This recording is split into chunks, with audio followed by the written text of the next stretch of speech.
Criminals రాజకీయాల్లోకి వస్తే సామాన్యులకే కాదు సెలబ్రిటీలకు రక్షణ ఉండదన్నది మరోసారి రుజువైంది.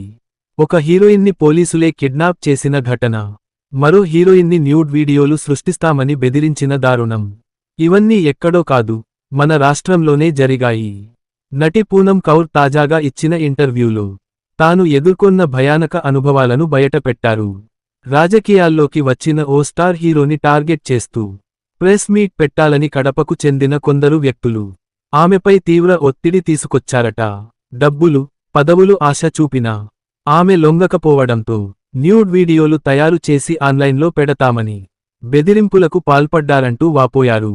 రాజకీయంగా ఎవరి అండా లేకపోవడంతో ఈ దారుణాలపై పోలీసులకు కూడా ఫిర్యాదు చేయలేని పరిస్థితి తనది అయిపోయిందని పూనం కౌర్ ఆవేదన వ్యక్తం చేశారు.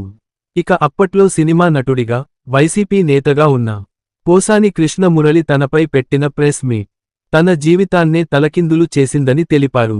ఆ వ్యాఖ్యల కారణంగా తన పెళ్లి ఆగిపోయిందని, తల్లికి హార్ట్ అటాక్ వచ్చిందని భావోద్వేగంగా చెప్పారు.